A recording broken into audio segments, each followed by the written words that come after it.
Sijo sir നമസ്കാരം. നമസ്കാരം. ഇപ്പോ അമേരിക്കൻ പ്രസിഡന്റ് എല്ലാ രാജ്യങ്ങൾക്കും തുരിതുരാ താരിഫ് അടിച്ചു കൊടുക്കുന്ന തിരക്കിലാണ്. ഈ തിരക്കിനിടയിലും നമ്മൾ കാണാതെ ചർച്ച ചെയ്യാതെ പോകുന്ന ഒരു സുപ്രധാനമായിട്ടുള്ള വാർത്ത, ലോകം മുഴുവൻ തീരുവകളെ കുറിച്ച് ചർച്ച ചെയ്യുമ്പോൾ അമേരിക്ക ഇന്ത്യൻ മഹാസമുദ്രത്തിൽ നിശബ്ദമായി ഒരു പ്രവർത്തനം നടത്തുന്നുണ്ട്. ഇതാണ് നമ്മൾ ആരും കാണാതെ പോകുന്നത്. അപ്പൊ അമേരിക്കൻ പ്രസിഡന്റ് ഈ ലോക രാജ്യങ്ങളുടെ എല്ലാം ശ്രദ്ധ തിരിച്ചിട്ട് ചൈനയുടെ ഇന്ത്യൻ മഹാസമുദ്രത്തിന്റെയും ഇൻഡോ പസഫിക് മേഖലയിലും US സൈനിക വിന്യാസം അദ്ദേഹം വർദ്ധിപ്പിച്ചിട്ടുണ്ട്. അതായത് ഒരു സുപ്രധാനമായിട്ടുള്ള രാജ്യത്തെ വളയാനാണ് ഇപ്പോൾ ഇവർ ശ്രമിക്കുന്നത്. ഇന്ത്യൻ മഹാസമുദ്രത്തിലെ ഡീഗോ ഗാർസിയയിലെ അമേരിക്കൻ ബ്രിട്ടീഷ് സൈനിക താവളത്തിലേക്ക് B-2 സ്റ്റെൽത്ത് ബോംബറുകളുടെ എക്കാലത്തെയും വലിയ വിന്യസിക്കലാണ് അവിടെ നടന്നിരിക്കുന്നത്. ഇത് ഉപഗ്രഹ ചിത്രങ്ങൾ വഴി പുറത്തു വന്നപ്പോഴാണ് ലോക രാജ്യങ്ങളെല്ലാം ഇത് കണ്ടിരിക്കുന്നത്. ഓൾറെഡി അറിയാമായിരുന്നു അവിടെ വിന്യസിക്കുന്നുണ്ട് എന്ന്. പക്ഷേ ഉപഗ്രഹ ചിത്രങ്ങൾ വന്നപ്പോൾ അവിടെ അതിന്റെ വ്യാപ്തി എത്രത്തോളം ഉണ്ട് എന്ന് മനസ്സിലായിട്ടുണ്ട്. ഇവിടെ റൺവേയിൽ കുറഞ്ഞത് 6 വിമാനങ്ങൾ പാർക്ക് ചെയ്തിട്ടുണ്ട്.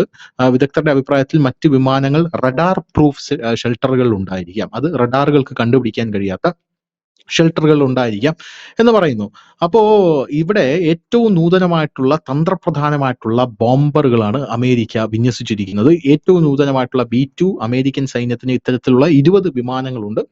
ഇൻഡോ പസഫിക് മേഖലയിൽ US തങ്ങളുടെ വിമാനവാഹിനി കപ്പലുകളുടെ സാന്നിധ്യം വർദ്ധിപ്പിച്ചിട്ടുണ്ട്. USS ഹാരിയസ് ട്രൂമാൻ അറബിക്കടലിൽ നിർമ്മിച്ചത്, USS കാൾ വിൻസർ മിഡിൽ ഈസ്റ്റിലേക്ക് പോകുന്നു, USS നിമിറ്റസ് ദക്ഷിണ ചൈനാക്കടലിലേക്ക് നീങ്ങുകയാണ്. അതായത് ഒരെണ്ണം അറബിക്കടൽ, ഒരെണ്ണം ദക്ഷിണ ചൈനാക്കടലിലേക്ക് നീങ്ങുന്നു, വേറൊരെണ്ണം അതിനെ തൊട്ടടുത്ത് വിന്യസിച്ചിരിക്കുന്നു. അപ്പോൾ ഞാൻ നേരത്തെ വായിച്ച ഒരു വാർത്തയുണ്ട്. അതായത് ഒന്നാമത്തെ കാര്യം, ഇത് നമ്മളെ വളയുന്ന ഒരു സാഹചര്യമുണ്ട്. അതായത് ഇന്ത്യയുടെ ആ ഒരു പെനിൻസുലാർ ഏരിയ പോലെയാണല്ലോ ഇന്ത്യ ഇരിക്കുന്നത്. ഇന്ത്യയെ വളയുന്നതായിട്ടുള്ള ഒരു സാഹചര്യമുണ്ട്. പക്ഷെ ഇവർ പറയുന്നത് ഈ ഇറാനെയും ഹൂതി വിമതരെയും ലക്ഷ്യം വെച്ചിട്ടുള്ളതാണ് എന്ന് പറയുന്നത്. അത് സത്യമാവാൻ സാധ്യതയുണ്ട്. കാരണം ആണവ കരാർ അമേരിക്ക കൊടുത്തത് നിങ്ങൾ ആണവായുധങ്ങൾ ഉണ്ടാക്കില്ല എന്ന് ഞങ്ങൾക്ക് എഴുതി തരൂ എന്ന് പറഞ്ഞ ഒരു കരാർ കൊടുത്തിട്ടുണ്ട്. അത് ഇറാൻ പറഞ്ഞു ചത്താലും ഒപ്പിടില്ല എന്ന് പറഞ്ഞിട്ടുണ്ട്. ഒപ്പിട്ടില്ലെങ്കിൽ അടിക്കുമെന്ന് പറഞ്ഞിട്ടുണ്ട്. എങ്ങനെ അടിക്കും? ഹൂതി വിമതർ ഇനി ഇസ്രായേലിനെയോ അമേരിക്കയോ ആക്രമിച്ചു കഴിഞ്ഞാൽ, അല്ലെങ്കിൽ അമേരിക്കയുടെ എന്തെങ്കിലും ഒരു സൈന്യത്തെ ആക്രമിച്ചു കഴിഞ്ഞാൽ അതിന്റെ അടി നിങ്ങൾക്കായിരിക്കും കിട്ടുന്നത്, ഇറാൻ. കാരണം ഇറാന്റെ പ്രോക്സി ആണല്ലോ ഹൂതി എന്ന് പറയുന്നത്.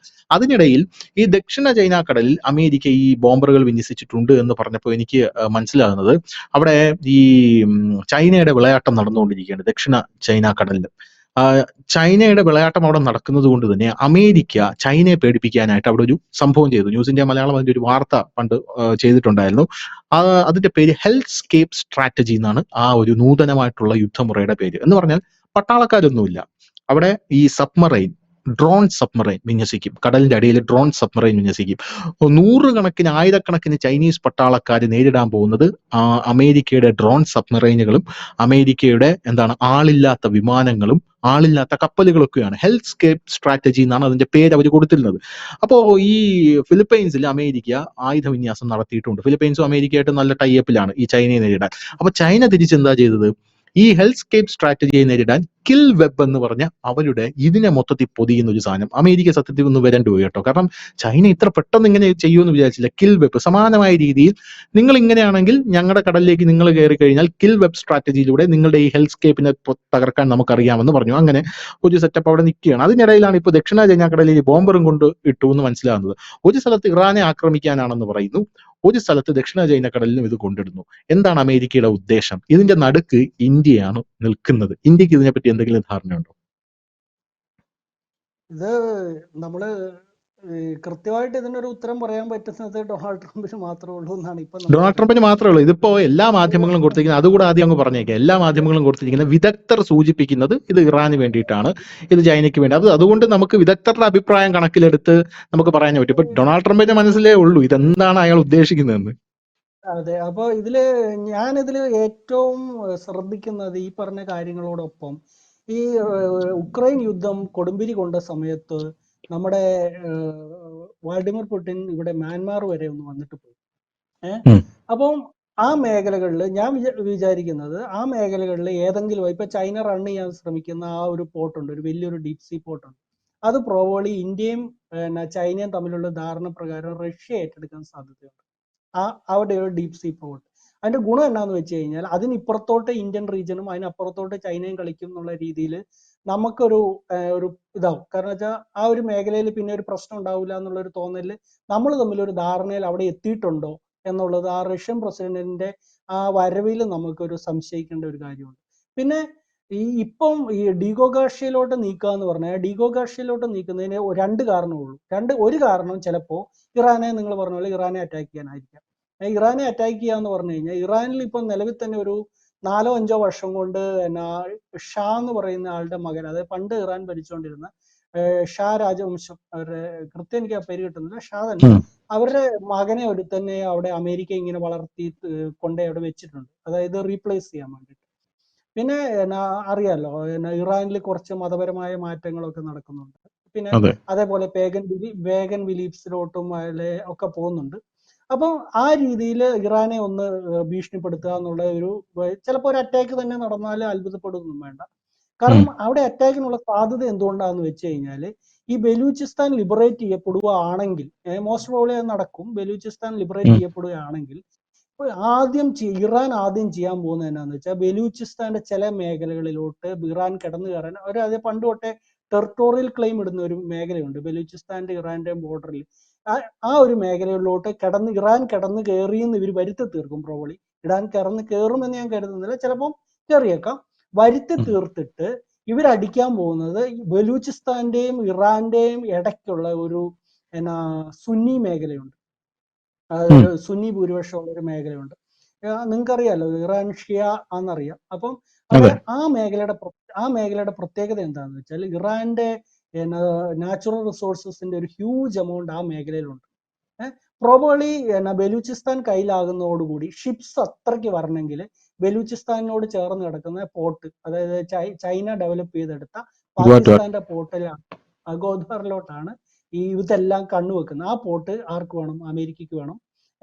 മാത്രമല്ല ഈ ബലൂചിസ്ഥാനോട് ചേർന്ന് കിടക്കുന്ന ഇറാന്റെ മേഖല, ഇറാൻ ബലൂചിസ്ഥാനിലോട്ട് കയറി എന്ന പേരിൽ അറിയാലോ, വെപ്പൺസ് ഓഫ് മാസ് ഡിസ്ട്രക്ഷൻ എന്നൊക്കെ പറഞ്ഞ് സദാം ഹുസൈൻ കയറി അടിച്ച പോലത്തെ ഒരു അടിയായിരിക്കും. അത് അമേരിക്കയ്ക്ക് ആവശ്യമാണ്. കാരണം അമേരിക്ക കയറി അവിടെ ഇരുന്നില്ലെങ്കിൽ നാളെ പാകിസ്ഥാനിന്റെ എലിമെന്റ്സോ അല്ലെങ്കിൽ വേറെ രാജ്യങ്ങളുടെ എലിമെന്റ്സോ ചൈനീസ് എലിമെന്റ്സ് തന്നെ ഈ ബലൂച്ചില് ചെറിയൊരു ആൾക്കാരേ ഉള്ളൂ, ഈ ബലൂചിസ്ഥാൻകാർ, അതായത് അധികം നമ്പർ ഇല്ല. അപ്പൊ അതുകൊണ്ട് അവരെ ഔട്ട് നമ്പർ ചെയ്യുക, അവിടെ കയറി ഇരുന്ന് കഴിഞ്ഞു കഴിഞ്ഞാൽ പിന്നെ മിഡിൽ ഈസ്റ്റിലോട്ടുള്ള ഒരു ചൈനയുടെ അല്ലെങ്കിൽ ആ ഒരു മേഖലയിൽ വേറൊരു രാജ്യം വരാൻ ഇവർ താല്പര്യപ്പെടുന്നില്ല. അവിടുത്തെ ആൾക്കാർക്ക് ഒരുവിധം സപ്പോർട്ട് ഉള്ളത് ഇന്ത്യക്കാരോടുണ്ട്. ഇന്ത്യക്കാരോട് അവർക്കൊരു ചെറിയൊരു ഹിസ്റ്റോറിക്കൽ ആയിട്ടുള്ള റിലേഷൻഷിപ്പ് ഉണ്ട്. നിങ്ങൾക്കറിയാമോ, ബലൂചിസ്ഥാൻകാര് ഇന്ത്യ വിഭജനത്തിന്റെ സമയത്ത് ഇന്ത്യൻ യൂണിയനിൽ ചേർന്നു എന്ന് പറഞ്ഞ ആൾക്കാരാണ് അവിടുത്തെ ബലൂച്ച്. പക്ഷെ നമ്മുടെ നവയുഗ ശില്പിയായിട്ടുള്ള നെഹ്റു ആണ് പറഞ്ഞത് വേണ്ട, അത് വേണ്ട, ഭൂട്ടാനൊക്കെ അങ്ങനെ വേണ്ട, അല്ലെങ്കിൽ പറ്റൂല, മ്യാൻമാറൊക്കെ അങ്ങനെയൊക്കെ കയ്യിൽ നിന്ന് പോയാൽ മണ്ടം. പാക് അധീന കശ്മീരും അങ്ങനെയാണല്ലോ നമ്മുടെ നവയുഗ ശില്പിയായിട്ടുള്ള നെഹ്റു പളർത്തി കൊടുത്തത്. പിന്നെ അക്സായ് ചിഹ്നം പളർത്തി കൊടുത്തിട്ടുണ്ടായിരുന്നു. അതെ, അതൊക്കെ ഞാൻ പറഞ്ഞല്ലോ, അത് നമ്മൾ പറഞ്ഞിട്ട് കാര്യമില്ല. അപ്പൊ തെറ്റ് പറ്റിപ്പോയി, അവര് നമുക്ക് പണി തന്നു പോയി, നമുക്ക് ഇനിയിപ്പോ തിരുത്താനേ പറ്റൂ. പക്ഷെ ചിലതൊന്നും തിരുത്താനുള്ള കപ്പാസിറ്റി നമുക്കായിട്ടില്ല, എസ്പെഷ്യലി അക്സായ് ചിഹ്നം. കാരണം വെച്ചാൽ ചൈനയുടെ ഫ്രഷ് വാട്ടറിന്റെ ഒരു ഹ്യൂജ് എമൗണ്ട് അവിടുന്ന് വരുന്നത്. അവർക്കത് വിട്ട് കളഞ്ഞു കഴിഞ്ഞാൽ ടിബറ്റിലെ വെള്ളത്തിന്റെ പ്രശ്നം കുറെ വരും. അതുകൊണ്ട് അവരത് വിടില്ല. അപ്പൊ ഞാൻ പറഞ്ഞു വന്നത് അതല്ല. അപ്പൊ ഈ പറയുന്ന ഈ ബലൂചിസ്ഥാന്റെയും ഇറാന്റെയും അടുത്തുള്ള മേഖലകൾ ഒന്ന് പിടിച്ചെടുക്കുക എന്നുള്ളത്, അതുകൊണ്ട് ഗുണം എന്നാന്ന് വെച്ചാൽ എക്കണോമിക്കലി കുറച്ചുകൂടെ അഡ്വാൻസ്ഡ് ആയിട്ട്, മീൻസ് ഇറാനെ കുറച്ചുകൂടെ തകർക്കാൻ പറ്റും ആ മേഖല. കാരണം അവിടെ അടുത്തൊരു പോർട്ട് ഉണ്ട്, ആ ഒരു നാച്ചുറൽ റിസോഴ്സസ്, ബലൂചിസ്ഥാനിലെ നാച്ചുറൽ റിസോഴ്സസും പ്ലസ് ഇറാന്റെ ആ സുന്നി മേഖലയിലുള്ള നാച്ചുറൽ റിസോഴ്സസ് ഇവർക്ക് കൈകാര്യം ചെയ്യാൻ കിട്ടുവാണെങ്കിൽ അതൊരു വലിയൊരു സ്കോപ്പാണ് അമേരിക്കനെ സംബന്ധിച്ച്. അറ്റ് പ്രസന്റ് നമ്മുടെ ഇറാൻ ഒരു 5 അണുവായുധങ്ങളിൽ കൂടുതൽ ഉണ്ടാക്കിയിട്ടുണ്ടെന്ന് അവര് ഇത് ചെയ്യുന്നില്ല. അതായത് ചിലപ്പോൾ അതും ഉണ്ടാവാൻ വഴിയില്ല, അവരുടെ റോക്കറ്റ് ടെക്നോളജി ഒക്കെ കണ്ടിട്ട് അതിനുള്ള സാധ്യത കുറവാണ്. അപ്പോൾ ഒരു 5 അണുവായുധങ്ങൾ ഇവർ ഉണ്ടാക്കി വെച്ചിട്ടുണ്ടെങ്കിൽ പോലും അതിനുള്ള എന്തെങ്കിലും അവരെ ഡീസ്റ്റബിലൈസ് ചെയ്യാനുള്ള എന്തെങ്കിലും ഒരു മാർഗം കണ്ടിട്ടുണ്ടാവും. അപ്പോൾ മോസ്റ്റ് പ്രോബ്ലി അങ്ങനെ അവർക്കിട്ട് അടിക്കാനുള്ളതുണ്ട്. പ്ലസ് ബലൂചിസ്ഥാനിലെ ആ പോർട്ടുകളും പാകിസ്ഥാന്റെ ചൈന ഡെവലപ്പ് ചെയ്ത ഗോദർ പോർട്ട് അവർക്ക് പിടിക്കണമെന്നുണ്ടാവും. അങ്ങനെ ഒരു സ്ട്രാറ്റജി ആയിരിക്കും, അല്ലാതെ ഒരു ഫുൾ സ്കെയിൽ വാറിലോട്ട് അവിടെ പോകാൻ സാധ്യതയില്ല. പിന്നെ എന്തിനാണ് പസഫിക്കിലോട്ട് അവർ ഫ്ലീറ്റ് നീക്കിയെന്ന് ചോദിച്ചു കഴിഞ്ഞാൽ, ഈ പറയുന്ന ഇറാനുമായിട്ട് ഏറ്റവും കൂടുതൽ മീൻസ് ഡീൽ ചെയ്യുന്നത് ചൈനയാണ്. ഓയിൽ വാങ്ങിക്കുന്നത്, അവരുടെ പറയുന്ന മിനറൽസ് ഒക്കെ കൂടുതൽ കൊണ്ടുപോകുന്നത് ചൈനയാണ്. ഈ എന്തിന് അഫ്ഗാനിൽ വരെ അവർ കയറിയിട്ടുണ്ട്.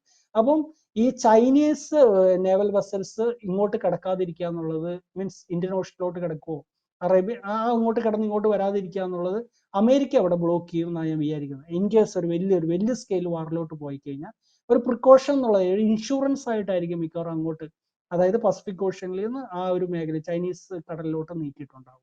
അപ്പം ഇവരുടെ ലക്ഷ്യം ബലൂചിസ്ഥാൻ പ്ലസ് ഇറാന്റെ സുന്നി മേഖലകളാവാനും പിന്നെ അതേപോലെ ഹൂതികള് കിട്ട് കുറച്ച് അവരെ ഒന്ന് തൂത്ത് തുടച്ചെടുക്കേണ്ടത് സൗദി അറേബ്യയുടെയും ഇസ്രായേലിന്റെയും കൂടെ ആവശ്യമാണ്. കാരണം വെച്ചാൽ അവരവിടെ നിൽക്കുന്ന അത്രയും കാലം ബെൻഗൂരിയൻ കനാൽ പ്രൊജക്ടിന് വലിയൊരു പ്രശ്നമുണ്ട്. അപ്പോൾ അവരെ ഒന്ന് തൂത്ത് പെറുക്കി കളയേണ്ടതും അവരുടെ ആവശ്യമാണ്. അപ്പം ഇതായിരിക്കും നിലവിലെ പുള്ളി ഉദ്ദേശിക്കുന്നതെന്ന് നമുക്ക് പറയാൻ പറ്റുള്ളൂ. അങ്ങനെ ആയതുകൊണ്ട് പറയുന്നത് എന്ത് ചെയ്യുന്നത് എന്ത് എന്നൊന്നും നമുക്ക് തീർത്ത് പറയാൻ പറ്റാത്തൊരവസ്ഥയാണ്. പിന്നെ ഈ താരിഫ്സിന്റെ കാര്യം പറയാം. ഇന്ത്യക്ക് മേലെ ഒരു 26 എങ്ങാണ്ടാണ് പെർസെന്റേജ് ആണ് ഇവർ പറഞ്ഞത് താരിഫ്സ് ഇടുന്നത്. 26%. ചൈനയ്ക്ക് 37%, ബംഗ്ലാദേശിന് 36%. അപ്പൊ നമ്മൾ മനസ്സിലാക്കേണ്ട എന്നാന്ന് വെച്ചാല് ചൈനയ്ക്ക് 37% താരിഫ് ഇടുമ്പോൾ നമുക്ക് 11% ഒരു അഡ്വാൻറ്റേജ് ഉണ്ട്. ഞാൻ പറഞ്ഞത് നിങ്ങൾക്ക് മനസ്സിലായോ? അതായത് ഈ ഇന്ത്യയിൽ നിന്ന് ഒരു സാധനം ഇറക്കുമ്പോൾ 100 രൂപ വിലയുള്ള ഒരു സാധനമാണ് ചൈനയുടെ ആണെങ്കിൽ 11 രൂപ വില കൂടും. അതായത് ഇപ്പം അത് നമുക്ക് നമ്മുടെ അഡ്വാൻറ്റേജ് ആയിട്ട് നമുക്ക് ഉപയോഗിക്കാൻ പറ്റുന്ന ഒരു കാര്യമാണ്.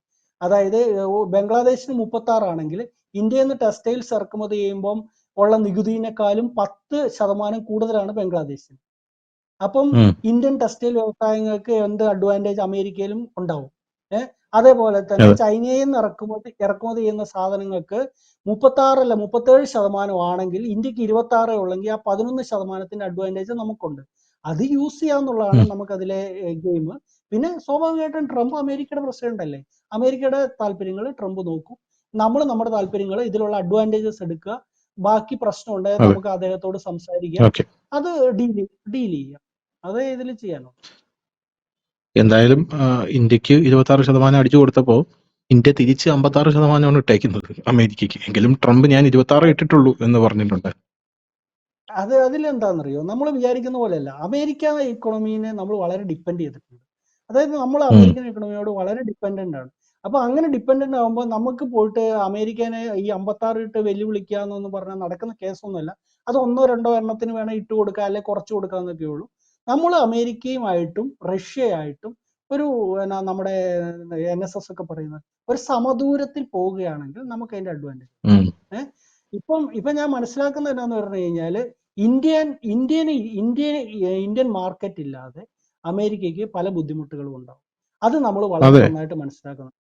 പിന്നെ ഈ താരിഫ്സിന്റെ കാര്യം ഞാൻ പറയും. ഈ താരിഫ് എന്തുകൊണ്ടാണ് ഇടുന്നതെന്ന് ചോദിച്ചു കഴിഞ്ഞാൽ, ഇപ്പം ഇന്ത്യക്ക് അമേരിക്കയായിട്ട് കൂടുതൽ ട്രേഡ് ചെയ്യേണ്ടി വരും സ്വാഭാവികമായിട്ടും. കാരണം വെച്ച് കഴിഞ്ഞാൽ നമ്മൾ തമ്മിലുള്ള ഈ ട്രേഡിന്റെ ഡെഫിസിറ്റ് കുറെ വ്യത്യാസമുണ്ട്. അപ്പൊ അതുകൊണ്ട് എന്താ, ഞാൻ താങ്കളോട് ഒരിക്കൽ പറഞ്ഞായിരുന്നു, ഈ ഡോളറിനെ നമുക്ക് ചവിട്ടണമെങ്കിൽ, അതായത് ഇപ്പൊ ഡോളറിന്റെ ആവശ്യം നമ്മൾ പരമാവധി കുറച്ച് മണിയിൽ ലോക്കൽ കറൻസിയിൽ ട്രാൻസ്ഫർ നടത്തുന്നുണ്ടല്ലോ, അത് അമേരിക്കൻ ഇക്കോണമിയെ വല്ലാണ്ട് ബാധിക്കുന്നു. അപ്പൊ ലോകരാജ്യങ്ങൾക്കൊക്കെ ഈ താരിഫ്സ് ഇട്ട് കൊടുക്കുമ്പോൾ സ്വാഭാവികമായിട്ട് അവർക്ക് ഡോളറിന്റെ ആവശ്യം കൂടും. കാരണം ഈ പറയുന്ന ട്രേഡ് ഡെഫിസിറ്റ് ബാലൻസ് ചെയ്യണമെങ്കിൽ സ്വാഭാവികമായിട്ട് അമേരിക്കയിൽ നിന്ന് പർച്ചേസ് വേണം. അമേരിക്കയിൽ നിന്ന് പർച്ചേസ് വേണമെങ്കിൽ ഡോളർ വേണം. അപ്പം ആ ഡോളറിന്റെ എന്താ പറയാ ഒരു പെട്ടെന്നുള്ള ഒരു ഡിമിനിഷിങ് ആയിട്ടുള്ള ഒരു ഇതിലോട്ട് പോകാതിരിക്കാനും ഇവർക്ക് ഈ താരിഫ്സ് ഡിപ്ലോമസി അല്ലാതെ വേറെ മാർഗമില്ല. അല്ലെ ലോക്കൽ കറൻസിയിലോട്ട് പോകും. പഴയ സ്വിഫ്റ്റ് ട്രേഡിന് പഴയ പോലെ ഒരു വില ആരും കൊടുക്കുന്നില്ല. അപ്പൊ അതും കൂടിയാണ് അമേരിക്കയിൽ ഈ താരിഫ്സ് വരുന്നത്. അത് അവരുടെ ഒരു സ്ട്രാറ്റജിയുടെ ഭാഗവും നിലനിൽപ്പിന്റെ ഭാഗമാണ്. അത് നമ്മൾ അങ്ങനെ തന്നെ കാണണം എന്നാണ് ഞാൻ പറയുന്നത്. കാരണം അമേരിക്കയുടെ നിലനിൽപ്പ് താൽക്കാലികമായിട്ടെങ്കിലും നമുക്ക് ആവശ്യം. Okay, thank you, sir. Thank you so much.